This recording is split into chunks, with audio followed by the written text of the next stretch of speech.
उमर खयाम एक कुशल गणितज्ञ, खगोलशास्त्री, कवि, दार्शनिक और इतिहासकार थे। हालांकि वह निसापुर में रहे और मरे, उन्होंने इस्फहान में भी समय बिताया, जहां उन्होंने एक खगोलशास्त्री के रूप में काम किया। गणित, खगोल विज्ञान और कविता में उनका काम आज भी व्यापक रूप से उपयोग और अनुकूलित किया जाता है। तुम बड़े होकर क्या बनना चाहते हो? शायद कोई वकील या शिक्षक, कोई डॉक्टर या कोई ऐप डेवलपर। एक ही समय में उन सभी चीज़ों के बारे में क्या ख्याल है? यह बहुत असंभव लगता है, लेकिन उमर ख्वाब जैसे व्यक्ति के लिए एक आकाश ही सीमा थी। उमर ख्वाब का जन्म 18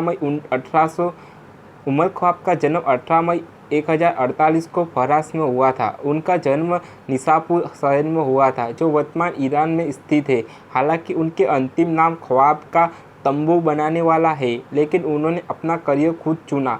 उन्हें कम उम्र में ही उनकी क्षमताओं के लिए पहचान लिया गया था। उच्च सम्मानित शिक्षकों ने उन्हें पढ़ाया था। स्कूल में दर्शन शास्त्र और विज्ञान का अध्ययन करने के बाद ख्वाब गणित का अध्ययन करने के लिए वर्तमान उज्बेकिस्तान चले गए, जहाँ से उन्होंने कुशल करियर की शुरुआत हुई।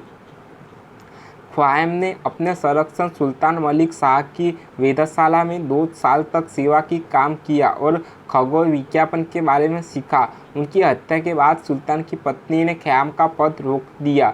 चारों ओर ऐसी अफवाह उड़ रही थी कि ख्वाब एक कट्टर मुसलमान नहीं थे, जो शायद उनकी मक्का की तीर्थ यात्रा के लिए प्रेरक रहा होगा।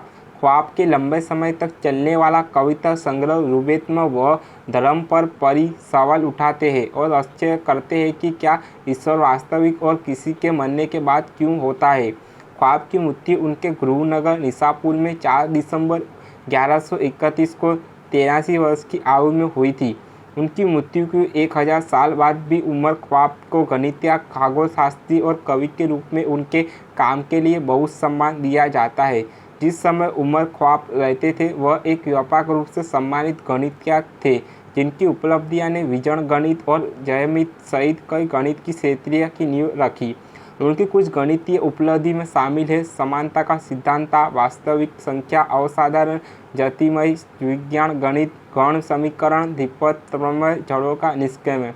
ख्वाब ने बीजगणित की समस्याओं में प्रदर्शन पर ग्रंथ भी लिखा, जिसमें उन तरीकों का विवरण दिया गया है जिनका उपयोग धन मूल और चतुर्थ मूल निवारित करने के लिए किया जा सकता है।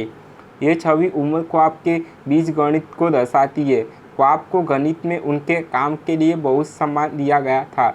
अपनी पुस्तक ट्रीटिज ऑन डिमोमेशन ऑफ प्रॉब्लम्स ऑफ अलगेब्रा के अलावा उन्होंने गण समीकरणों की ज्योतिर्मय बीजगणित और जड़ों की समझने में भी योगदान दिया। एक गणितज्ञ के रूप में व्यापक से सम्मानित उमर ख्वाब को सेल्जुक साम्राज्य के सुल्तान मलिक शाह द्वारा पहचाना जाने लगा। ख्वाब ने सुल्तान की वेधशाला में एक खगोलशास्त्री के रूप में काम किया, जहां उन्होंने सितारों, ग्रहों और उनकी गतिविधियों का अध्ययन किया। वेधशाला में उन्होंने पृथ्वी द्वारा सूर्य को चारों ओर घूमने में लगने वाले समय की गणना की। ख्वाब ने जो पाया वह उस समय स्वीकृत मान्यताओं के विपरीत था। दुनिया ग्रेगोरियन कैलेंडर का पालन करती थी, जिसमें साल में 365 दिन होते थे और हर 4 साल में एक लीप वर्ष होता था। ख्वाब ने जलाली कैलेंडर बनाया, जिसने अंत फ़ारसी कैलेंडर बनाया, जो आज भी ईरान में उपयोग किया जाता है। ईरान में स्थित ख्वाब तारामंडल का नाम खगोल विज्ञापन में उनकी उपलब्धि को सम्मान में रखा गया है।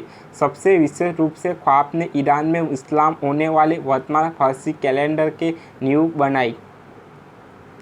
यद्यपि उमर ख्वाब ने अपने जीवन काल के दौरान गणित और खगोल विज्ञापन में अपनी उपलब्धियों के लिए जाने जाते थे, लेकिन आज उमर ख्वाब अपनी कविता के लिए सबसे ज़्यादा जाने जाते हैं। 1859 में अंग्रेजी कवि एडवर्ड फिट्जगेराल्ड ने ख्वाब द्वारा लिखी गई लगभग 600 किताबों का अनुवाद किया। उन्हें द रोवेत ऑफ उमर ख्वाब नामक संग्रह के रूप में प्रकाशित किया।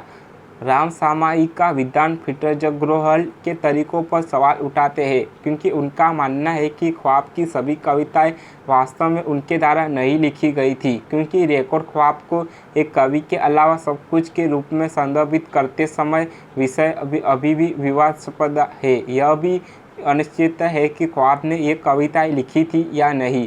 बावजूद इसके ख्वाब की विरासत को बरकरार रखते हुए इस संग्रह को व्यापक रूप से पढ़ा और अनुवादित किया गया है। रुबाइयत चौपाइयाँ यह 4 पंक्ति वाले छंदों में लिखी जाती है। आमतौर पर वैकल्पिक छंद योजनाओं के साथ अधिकांश यात्राएं आ या आ बी तुक्काबाजी योजना का पालन करती है। रुबाइयत की निम्नलिखित पंक्ति आ बा कविता योजना का उपयोग करती है। कब तक, अब तक, अनंत खोज में इस और अयास प्रयास विवाद का। बेहतर होगा कि फलदार अंगूर का आनंद लिया जाए, गैर के बाद दुखी से या कड़वा फल। इस छंद में पीछा विवाद और फल कविता शब्द है, जबकि अंगूर नहीं है, जो MABA कविता योजना के साथ एक चौपाई का प्रदर्शन करता है। हालांकि फिट्जरोल्ड इन कविताओं का एक लंबी कविता की तरह संपादित किया संग्रह की प्रत्येक पंक्ति एक व्यक्तिगत कविता है। रुबाइयत उस व्यक्ति के दृष्टिकोण का अनुसरण करते हैं जो अपने धर्म पर सवाल उठाता है। वह प्रश्न करता है कि क्या वास्तव में कोई ईश्वर है और क्या स्वर्ग या परलोक जैसी कोई जगह वास्तव में अस्तित्व में है। यह संभव है कि धर्म के पक्षार्थ ख्याल का उस समय उनकी संस्कृति की मजबूत धार्मिक मान्यताओं के कारण परेशानी में डाल सकते हैं। उमर ख्वाब का प्रतिष्ठित फारसी गणितज्ञ, खगोलशास्त्री और कवि है। हालांकि उनके उपनाम का अर्थ तंबू निर्माता है। उन्होंने कम उम्र में अध्ययन किया, जिससे उन्हें उन बुद्धिजीवियों के साथ अध्ययन करने और काम करने का विशेषाधिकार मिला जिन्होंने उनकी जिज्ञासा को बढ़ाया। गणित और खगोल विज्ञान में अपने काम के बाद जहां उन्होंने जलाली कैलेंडर बनाया, जो व्यापक रूप से इस्तेमाल किए जाने वाले ग्रेगोरियन कैलेंडर में सुधार था, वह अपने सुल्तान की मृत्यु के कारण नेसाबूर में घर लौट आए। ऐसा माना जाता है कि अपने सुल्तान की मृत्यु के बाद ख्वाब को धर्म के सवालों के कारण उसके दरबार में समर्थन खोना पड़ा, जिससे कुछ लोगों का मानना था कि वह पर्याप्त धर्मनिष्ठ नहीं था। 1800 के दशक में अंग्रेजी कवि एडवर्ड फिट्जरोल्ड ने ख्वाब की 600 से अधिक कविता का अनुवाद किया। कविताओं के इस संग्रह का शीर्षक उमर ख्वाब की रुबाइयत था और यह एक ऐसा व्यक्ति पर आधारित है जो उसके विश्वास पर सवाल उठा रहा है। ये कविता बड़े सवाल पूछती है, जैसे कि क्या ईश्वर का अस्तित्व है और किसी के मरने के बाद क्या होता है। यद्यपि यह ख्वाब का समय का धर्म के सवालों से मेल खाता है। समकालीन आलोचकों के सवाल है कि क्या ये कविता वास्तव में ख्वाब द्वारा लिखी गई थी या नहीं, क्योंकि इस बात के सबूतों की कमी है कि उन्होंने जीवित रहते हुए कविता लिखी थी। बावजूद इसके रुबाइयत का 70 से अधिक भाषाओं में अनुवाद किया गया। उमर ख्वाब का जन्म लगभग 1000 वर्ष पूर्व 18 मई 1048 को नेसाबूर नामक स्थान पर हुआ था।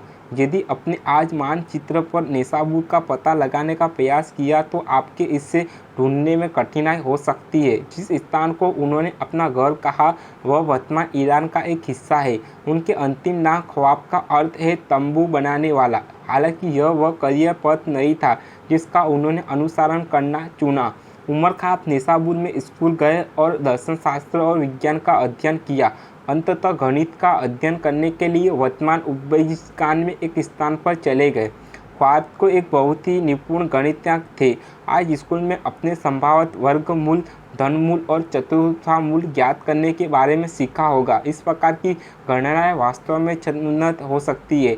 11वीं शताब्दी में मदद के लिए कोई रेखांकन कैलकुलेटर नहीं थे। ख्वाब ने के पहले लिखित कार्यों में से एक बीजगणित की समस्या के प्रदर्शन पर गत ने धनमूल और चतुर्थामूल निर्धारित करने का तरीका की खोज की।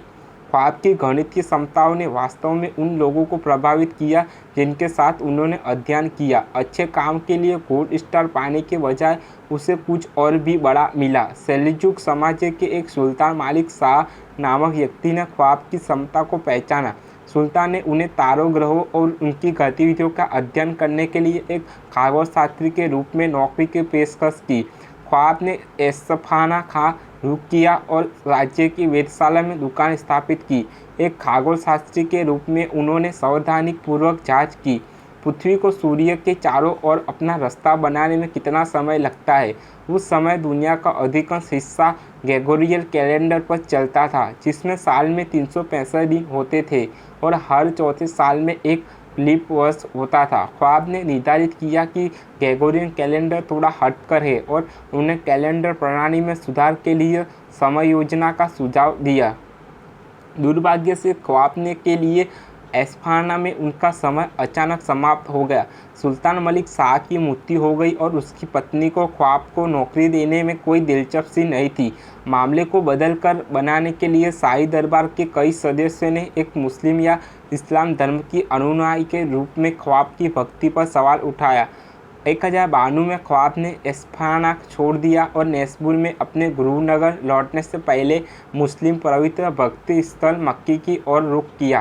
कल्पना कीजिए कि स्कूल में आपके शिक्षक हर एक विषय को पढ़ने के लिए जिम्मेदार होते।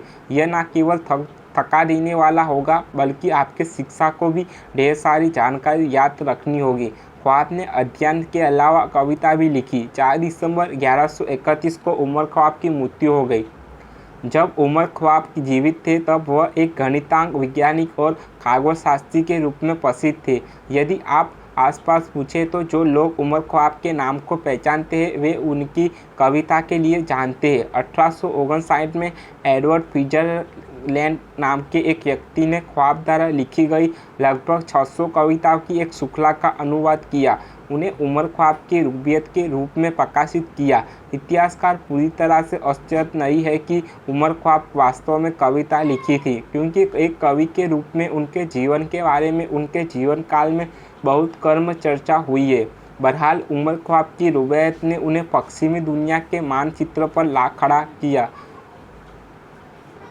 ख्वाब की कविता चौपाइयाँ या 4 पंक्ति वाली कविताओं का रूप लेती है, जो आमतौर पर 2 कविता योजनाओं में से एक का पालन करती है। MBA नीचे ख्वाब की पंक्ति में आप देख सकते हैं कि कविता MBA कविता योजना का पालन करती है, जो झटका और फेंक कविता, जबकि तीसरी पंक्ति अंत में पर्स नहीं है। हमारे बारे में उड़ते हुए गुलाब को देख लो। हंसते हुए वह कहती है, मैं जिस दुनिया में उड़ती हूँ, तुरंत मेरे पर्स की रेशमी लटकान, आंसू और उसका खजाना बगीचे में फेंक दो। प्रत्येक यात्रा को एक ही कविता माना जाता है, लेकिन फिट्जरलैंड ने उन्हें इस तरह से प्रकाशित किया कि वे एक बहुत लंबी कविता के टुकड़ों की तरह दिखते हैं।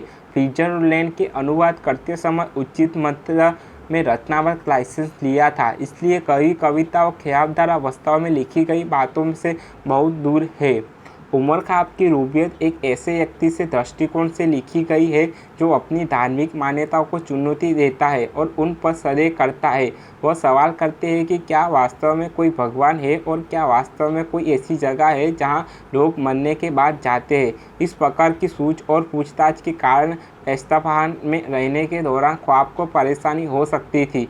रुबायत का कई भाषाओं में अनुवाद किया गया और इसे 11वीं और 12वीं शताब्दी की फारसी कविता का एक अच्छा उदाहरण माना जाता है। उमर ख्वाब एक प्रसिद्ध खगोलशास्त्री, गणितज्ञ, वैज्ञानिक और कवि थे। 1048 में नेसाबुर में जन्मे ख्वाब ने एक प्रमुख गणितज्ञ के रूप में अपना नाम बनाया। उन्हें एस्फहान की एक वेधशाला में एक खगोलशास्त्री के रूप में काम करने के लिए आमंत्रित किया गया था। ख्वाब को उनकी कविता के लिए भी जाना जाता है, हालांकि उन्हें अपने जीवन काल के दौरान इसके लिए मान्यता नहीं मिली थी। इससे कुछ इतिहासकारों ने सवाल उठाया कि क्या कविता वास्तव में उनके द्वारा लिखी गई थी।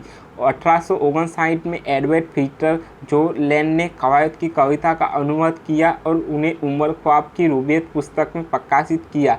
पुस्तक में लगभग 600 चौपाई की एक श्रृंखला है। ख्वाब को पश्चिमी दुनिया में उनकी वैज्ञानिक उपलब्धियों के लिए नहीं बल्कि उनकी शायरी के लिए याद किया जाता है।